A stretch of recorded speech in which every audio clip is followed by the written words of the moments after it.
Global I take YouTube channel में आप सबका एक बार फिर से स्वागत है। आज जो है जैसा कि आप लोग ने देखा होगा कि इस समय जो हम लोग प्रैक्टिकल की वीडियो बना रहे हैं। प्रैक्टिकल का कहने का मतलब है कि जो फिटर में जो भी टूल्स हमारे यूज होते हैं मैं उनको आपको लाइव दिखा करके कोशिश कर रहा हूँ कि जैसे आपने बुक वगैरह में पढ़ा था तो बुक वगैरह में पढ़ने में जो फिगर डायग्राम देखते हैं तो उतना क्लियर नहीं देख पाते हैं, और जैसे अंदर के पार्ट्स हम आपको नहीं दिखा पाते। फिगर में भाई नॉर्मल आपसे बाहर का दिखता है और हमने पार्ट्स का नाम बता दिया। तो हम कोशिश कर रहे हैं कि आपको जो भी चीज़ें अवेलेबल है हमारे फिटर के, जो भी हैंड टूल्स वगैरह ऐसी चीज़ें जिसको लाइव दिखाया जा सकता है उसको हम लाइव दिखाएं, उसके सारे पार्ट को आइडेंटिफाई करें, और साथ ही साथ मैं उस चीज़ के बारे में उसके पॉइंटों को भी बता रहा हूँ कि इनसे जो है ये टूल्स है या ये आपकी वाइस से जो भी चीज़ें हैं उनसे कौन सा क्वेश्चन पूछा जा सकता है आपके एग्जाम में, चाहे वो आपका ITI का एग्जाम हो चाहे आपका कंपटीशन का एग्जाम हो। इससे फ़ायदा ये होगा कि जब आप चीज़ें लाइव देखेंगे और चीज़ें वहाँ पे सामने से दिखेगा तो क्या होगा, आपको याद हो जाएगा, रटना नहीं पड़ेगा। मेन फोकस मेरा ये कि आपको रटना ना पड़े और चीज़ें बिल्कुल क्लियर हो और याद हो। ठीक है, तो इसी कॉन्सेप्ट पे इस समय हम काम कर रहे हैं। मैं कोशिश करूंगा आपको जो भी फिटर के टूल्स हैं मैक्सिमम सबको मैं आपको प्रोवाइड कर सकूं। तो चलिए आज जो है हम बेंच वाइज और पाइप वाइज इन दोनों का पूरा क्लियर देखेंगे चीज़ें कि कौन सा पार्ट का क्या नाम है और उनसे कैसे क्वेश्चन एग्जाम में पूछे जाते हैं। ठीक है, तो मैं आपको यहाँ सामने एक वाइस दिखा रहा हूँ। हालांकि जो वाइस है ये टूटी हुई है। टूटी हुई वाइस मैं आपको इसलिए दिखा रहा हूँ कि जिससे मैं आपको इसके अंदर का भी पार्ट बिल्कुल क्लियर दिखा सकूँ। ठीक है, इसीलिए मैंने आपको आज यहाँ पे टूटी हुई वाइस दिखाई है। अभी मैं इसके आज सारे पार्ट आपको बताऊँगा। जैसे कि पहला पेज पे यहाँ लिखा होगा, यहाँ पे मैंने इसलिए लिखा है जैसे बोलने में हो सकता है आपको क्लियर सुनाई ना दे, तो इस पर आप पढ़ भी सकेंगे और मैं चीज़ें बोलूँगा तो आपको ज़्यादा क्लियर होगा। फिर मैं यहाँ वाइस पे बताऊँगा किसको क्या कहते हैं। जैसे पहला पॉइंट है फिक्स्ड जॉ। फिक्स्ड जॉ किसका बना होता है? ग्रे कास्ट आयरन का बना होता है। ठीक है, तो हम यहाँ पे देखते हैं वाइस में, ये वाइस है आपकी। जनरली अगर नॉर्मल आपसे पूछ ले कि जो वाइस की बॉडी होती है किसी पर्टिकुलर पार्ट्स का नाम ना ले, सिर्फ ये पूछे कि जो बेंच वाइस की बॉडी होती है वह किस मटेरियल की बनी होती है, तो हम बोलते हैं कास्ट आयरन का। किसका बना होता है? कास्ट आयरन का। अगर हमें किसी पर्टिकुलर पार्ट्स का नाम नहीं लेता, सिर्फ बोले कि बेंच वाइस की बॉडी किसकी बनी है। अब हम पहले की बात करते हैं फिक्स्ड जॉ। जैसे यह दोनों जबड़े हैं, इसके क्या है, दोनों जबड़े हैं, जॉ है, तो यह जो होता है फिक्स्ड जॉ होता है। क्यों? क्योंकि ये यहाँ पे फिक्स रहता है, आगे पीछे मूव नहीं होगा। जब मैं इस हैंडल को घुमाऊंगा तो यह वाला हिस्सा जो होता है वह आगे पीछे मूव करता है। कौन सा? यह वाला हिस्सा। हैंडल को घुमाने पर यह हिस्सा क्या होगा, देखिए यह जब मैं इसको घुमा रहा हूँ तो यह हिस्सा आगे जा रहा है, आगे जा रहा है ना, जबकि यह वाला यहीं पे फिक्स है, यह कुछ नहीं हो रहा है, यह वाला हिस्सा आगे बढ़ रहा है। और अगर मैं इसे एंटी क्लॉकवाइज घुमाऊंगा तो ये पीछे को आएगा। मतलब हम देख रहे हैं कि हैंडल को घुमाने पर यह वाला हिस्सा आगे पीछे मूव कर रहा है, इसीलिए मूवेबल जॉ हो गया। मूव कर रहा है मतलब चल रहा है, तो ये मूवेबल जॉ हो गया। और यह वाला हिस्सा फिक्स है तो यह फिक्स जॉ हो गया। मूवेबल जॉ और फिक्स जॉ दोनों किसके बने होते हैं? ग्रे कास्ट आयरन के बने होते हैं। ठीक है, उसके बाद आप देख रहे होंगे जो जॉ हो गया हमारा, जॉ के आगे अलग से प्लेट लगी हुई है। क्या लगा हुआ? अलग से प्लेट लगा हुआ है, यहाँ पे स्क्रू के द्वारा लगा हुआ है। इस प्लेट को आप निकाल भी सकते हैं, ये आपको दिख रही है ना, ये अलग से प्लेट लगी हुई है। इसमें भी एक प्लेट लगी हुई है और एक प्लेट इसमें भी लगी हुई है। ये जो प्लेट है इसको जॉ प्लेट बोलते हैं। इसको क्या बोलते हैं? इसको बोलते हैं, हम यहाँ पे देखेंगे तीसरे नंबर पे, जॉ प्लेट। यह किसका बना होता है? तो यह टूल स्टील का या हाई कार्बन स्टील का बना होता है। यह जो हमारी जॉ प्लेट है किसकी बनी हुई है? टूल स्टील की, हाई कार्बन स्टील की बनी हुई है। ऐसा क्यों है? क्योंकि जब हम जॉब को पकड़ते हैं तो इन्हीं के बीच में तो पकड़ा जाता है। बार बार आप जॉब को पकड़ोगे निकालोगे, पकड़ोगे निकालोगे, अगर नॉर्मल चीज़ होगा तो वह घिस जाएगा। वाइस की जो है वाइस घिस जाएगी और बेकार हो जाएगी। तो इसीलिए हम यहाँ पे आगे जो इसके जबड़े होते हैं ना, एक जॉ प्लेट लगा देते हैं। इसलिए जॉ प्लेट बोल रहा है क्योंकि ये अलग सा टुकड़ा है, आपको दिख रहा होगा प्लेट जैसा। तो ये जॉ प्लेट लगा दिया जाता है और ये हाई कार्बन स्टील का होता है, जिससे कि ये जल्दी घिसे नहीं और ख़राब ना हो। ठीक है, हाई कार्बन स्टील बोलिए, टूल स्टील बोलिए, एक ही बात है। और इसके आगे देखेंगे तो इसमें इस तरह से खांचे टाइप के, दांते टाइप के कटे हुए। ये इसलिए ताकि जो हमारा जॉब है उस पर इसकी ग्रिप अच्छी रहे। दोनों साइड, दोनों जबड़ों पे हमारे क्या है, इस तरह से खांचे कटे हुए हैं इस पर। ठीक है, दांता टाइप का कटा हुआ है दोनों जबड़ों पे, यही इसलिए ताकि जॉब पे हमारा ग्रिप बिल्कुल अच्छे से रहे। ठीक है, 3 चीज़ें हो गई। चौथा नंबर है handle and spindle. Handle and spindle, ये दोनों चीज़ें मैं आपको दिखाऊंगा। किसका बना हुआ है? माइल्ड स्टील का। तो यहाँ पे आपको दिख रहा होगा, यह है हमारा हैंडल। ठीक है, ये वाली चीज़ जो पतली सी है, ठीक है, इसी को पकड़ के हम घुमाते हैं, इसको पकड़ के घुमाया जाता है, इसको बोलते हैं हैंडल। और जिस चीज़ में लगा हुआ है यही है हमारा स्पिंडल। स्पिंडल पे थ्रेड कटी होती है। अगर ज़्यादा क्लियर आप देखना चाहें तो आप बगल में एक वाइस है, मैं इसको दिखाता हूँ आपको। देखिए ये हैंडल हो गया, और हैंडल किस में लगा हुआ है? इस स्पिंडल में लगा हुआ है। स्पिंडल पे हमारी थ्रेड कटी होती है। यही वाइस है, वाइस का टूटा हुआ भाग मैंने बाहर निकाल रखा है। तो हैंडल हो गया, और यह क्या हो गया आपका?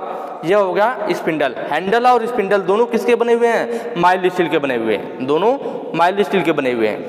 कई बार ये भी चीज़ पूछ लेता है आपसे कि जो ये स्पिंडल है आपका, स्पिंडल पे कौन सी थ्रेड कटी हुई है। स्पिंडल पर कौन सी थ्रेड कटी हुई है। तो आप स्पिंडल पे ध्यान से देख रहे होंगे, स्पिंडल पे जो थ्रेड कटी हुई है यह स्क्वायर थ्रेड है। कौन सी थ्रेड है? स्क्वायर थ्रेड है। ध्यान से देख रहे होंगे आप, ध्यान से देखना, चपटी टाइप की बिल्कुल स्ट्रेट टाइप में है, स्क्वायर थ्रेड है। स्क्वायर थ्रेड का जो एंगल होता है वो 90 डिग्री होता है, 90 डिग्री होता है। ठीक है, तो ये चीज़ हमने देखा कि स्पिंडल पे जो थ्रेड है वो स्क्वायर थ्रेड है और इस पर जो एंगल होता है इसका 90 डिग्री होता है। तो ये हमारी बेंच वाइज की चीज़ हो गई। और उसके बाद इसका एक और मेन पार्ट है बॉक्स नट या गाइड नट बोलते हैं। जो 5 नंबर पे है बॉक्स नट या गाइड नट, वो किसका बना होता है? तो वह गन मेटल का, कास्ट आयरन का या फास्फर ब्रोंज का बना होता है। ज़्यादातर गन मेटल ही हमारे एग्जाम में मिल जाते हैं। ठीक है, तो बॉक्स नट या गाइड नट गन मेटल का हो सकता है, कास्ट आयरन या फास्फोरस ब्रोंज का। अब ये गाइड नट क्या है या बॉक्स नट क्या है? तो यह होता है बेंच वाइज के अंदर। मैं आपको दिखाऊंगा जो स्पिंडल है उसी नट के अंदर घूम रहा होता है। शायद इधर से ना दिखे, आप पीछे से देखने पर दिखेगा। ठीक है, इसमें जो अंदर है यहाँ पे, जब मैं इस वाइस को घुमा रहा हूँ तो वाइस उसी के अंदर घूम रही। देखिए, हाँ, इस सॉरी जो स्पिंडल है हमारा, स्पिंडल ये कहाँ पे है? ये आपको दिख रहा होगा, ये है हमारा गाइड नट। भाई कोई नट होगा, नट के अंदर ही तो हमारा बोल्ट घूमता है। अगर नट नहीं रहेगा तो बोल्ट को कहाँ घुमाओगे? तो जैसे हम जब स्पिंडल को घुमाते हैं तो हमारी वाइस आगे या पीछे क्यों जाती है? क्योंकि ये बीच में लगा होता है गाइड नट। गाइड नट में या स्पिंडल हमारा टाइट होता है तो ये आगे को खिसकता है, जब लूज करते हैं तो पीछे को खिसकता है। तो इसी को बोलते हैं हम गाइड नट या बॉक्स नट बोलते हैं। ये बॉक्स नट किसका बना होता है? तो ये बॉक्स नट बना होता है आपका गन मेटल का, कास्ट आयरन का या फास्फोरस ब्रांच का। ठीक है, आगे बात करते हैं हम। इसमें एक दो चीज़ें और हैं, जैसे कि इस भाग में मैं आपको दिखाना चाहूँगा। यहाँ पे आप देख रहे होंगे स्पिंडल तो हमारा था ही, इसके साथ में यहाँ पे कुछ चीज़ें हैं, स्प्रिंग दिख रही है आपको, इसको स्प्रिंग बोलते हैं। इसके आगे भी एक वाशर है, एक पीछे भी वाशर है। स्प्रिंग है, स्प्रिंग के आगे भी वाशर है और पीछे भी वाशर है, और यहाँ पे लगा हुआ है पिन।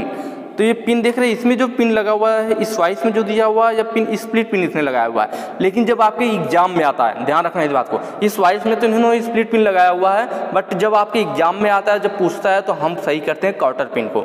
दरअसल ये कंपनी ने पैसे बचाने के चक्कर में ऐसा किया हुआ है। यहाँ पे कौन सी पिन यूज की जाती है? क्वार्टर पिन यूज की जाती है। ठीक है, तो एग्जाम में जब भी पूछेगा तो आपको ध्यान रखना वाइस में कौन सी पिन लगी होती है। तो स्प्रिंग, आगे पीछे 2 वाशर होते हैं और उसके साथ क्या होता है? क्वार्टर पिन होता है। ठीक है, उसके बाद बात करते हैं हम इसके साइज की, कि जो वाइस की साइज होता है वो किससे लिया जाता है? भाई हैंडल की लंबाई से लोगे या स्पिंडल की लंबाई से लोगे, किससे लोगे? तो जो वाइस की साइज होती है उसके जबड़े की या जॉ की चौड़ाई से लिया जाता है। किससे लिया जाता है? साइज जो होता है वह जॉ की या जो जबड़े की चौड़ाई है, इससे लिया जाएगा। यह कितना होता है? तो यह 75 से 150 mm तक होता है। कितना? जो मार्केट में अवेलेबल है वाइस, वो 75 से 150 mm तक अवेलेबल है। जैसे मैं इसका आपको दिखाता हूँ, यह मेरे पास स्केल है और इसका जबड़ा है। देखिए यहाँ पे लगभग 120-125 के लगभग आ रहा है। ठीक है, ये देखेंगे आप, तो 125 mm के लगभग है। तो इस तरह से हम देख रहे हैं कितना 125 है। मैंने आपको बताया 75 से 150 mm, तो 75 से 150 mm के बीच में या जॉ की चौड़ाई वाली अवेलेबल है, कुछ भी ले सकते हैं। तो इस तरह से हमें पता चला कि जो साइज होती है वाइस की किससे लेते हैं? हमेशा जबड़े की चौड़ाई से। वाइस की साइज किससे ली जाती है? जबड़े की चौड़ाई से। और एक और चीज़ होता है, इसका हाइट पूछता है कि जो बेंच वाइस की हाइट होती है वह कितनी होनी चाहिए। यहाँ पे आप देख सकते हो मैंने मेंशन किया हुआ है कि एक तो कभी कभी आपके DMRC वगैरह में भी एक क्वेश्चन आया हुआ था, एल्बो लिख दिया था। कोहनी हिंदी में ना लिख करके क्या लिख दिया था? इंग्लिश में एल्बो लिखा हुआ था, जिससे काफ़ी लोग कंफ्यूज हो गए थे। इसलिए मैंने इंग्लिश वर्ड भी लिखा हुआ है कि कोहनी तक लेते हैं, एल्बो तक लेते हैं। कैसे होता है अभी मैं आपको बताऊँगा। या फिर 105 सेंटीमीटर या फिर 1 मीटर, एक ही बात है। 1 मीटर में 100 सेंटीमीटर होता है, तो 100 सेंटीमीटर या 105 एक ही हो जाएगा, 1 मीटर हो जाएगा। और 3.5 फुट ले लीजिए, 3.5 फुट कहिए या 42 इंच कहिए, क्योंकि 1 फुट में 12 इंच, तो 12 36 6 42। तो ये चारों चीज़ें है, किसी भी रूप में पूछ सकता है, कोहनी तक या 105 सेंटीमीटर या मीटर में पूछे या फुट या इंच में पूछे, तो आपको याद रखना है। और एक चीज़ है कि जो हमारे जॉ होते हैं बेंच वाइस के, कैसे खुलते हैं। तो ये हॉरिजॉन्टल में खुल रहा है और कैसे खुल रहा है? तो जब मैं इसको हैंडल को घुमा रहा हूँ यहाँ पे, तो यहाँ देख रहे हैं जो जबड़े हैं सीधे पीछे को आ रहे हैं, फिर आगे को जा रहे हैं। तो इस तरह हम देख रहे हैं कि समांतर में हमारे खुलते हैं। तो यहाँ पे बेंच वाइस से टूटी हुई इसलिए सही से खुल नहीं रहा है, मैं दूसरे वाइस पे आपको दिखा दूंगा। तो इसके जो जबड़े होते हैं कैसे खुल रहे हैं? तो समांतर में खुलते हैं, क्योंकि भाई ऐसे ही आगे जाएगा पीछे आएगा, तो दोनों एक दूसरे से क्या समांतर में आगे पीछे होते हैं। तो इसलिए बोला जाता है कि बेंच वाइस के जो जा होते हैं वो कैसे खुलते हैं? तो समांतर में खुलते हैं। और एक क्वेश्चन आपको कभी कभी और भी वाइस से देखने को मिलता है कि कई बार ये पूछता है कि मान लीजिए आप जो हमारा हैंडल है, स्पिंडल, हम इसको घुमा रहे हैं, क्या कर रहे हैं? घुमा रहे हैं, लेकिन हमारी जबड़ा जो हमारा बेंच वाइस का जबड़ा ना तो वो खुल रहा है ना तो बंद हो रहा है। हम इस हैंडल को घुमा रहे हैं लेकिन हमारी वाइस के जबड़े आगे पीछे नहीं हो रहे हैं, ना तो खुल रहे नहीं तो बंद हो रहे। तो इसका क्या रीज़न हो सकता है? तो देखिए इसके कई रीज़न है। एक तो ऐसा हो सकता है कि जो हमारा यहाँ पे गाइड नट था, मैंने आपको बताया था अंदर गाइड नट लगा हुआ है, जब हम स्पिंडल को घुमाते थे तो ये गाइड नट में घूम रहा होता था। अगर गाइड नट का थ्रेड खराब हो जाए, कहने का मतलब है गाइड नट का अगर थ्रेड घिस जाएगा तो हम स्पिंडल को कितना भी घुमा ले तो हमारी बेंच वाइस ना तो खुलेगी ना तो बंद रहेगी, वहीं पे फिक्स रहेगी। तो एक रीज़न यह हो गया कि अगर हम हैंडल को घुमा रहे हैं तब भी हमारी वाइस ना तो खुल रही है ना तो बंद हो रही है, इसका मतलब है गाइड नट का थ्रेड खराब हो गया है। दूसरा रीज़न हो सकता है हमारा, यहाँ पे आपको मैंने दिखाया था जो कॉर्टर पिन, मैंने बताया था इसमें स्प्लिट पिन लगा हुआ, लेकिन जनरली जो एग्जाम में होता है कॉर्टर पिन को मानता है।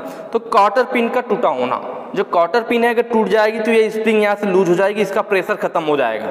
कॉर्टर पिन टूट जाएगी तो इसका क्या होगा, स्प्रिंग ऐसे टाइट है, प्रेशर में लूज हो जाएगा, प्रेशर का काम स्प्रिंग का काम खत्म हो जाएगा। तो इस वजह से भी अगर आप स्पिंडल को घुमाते हो तो हमारा क्या होगा, वाइस नहीं खुलेगी।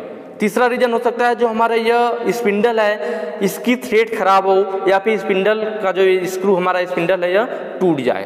तो इस वजह से भी ऐसा होगा कि हम कितना भी वाइस से घुमा लो ना तो यह खुलेगी ना तो बंद होगी।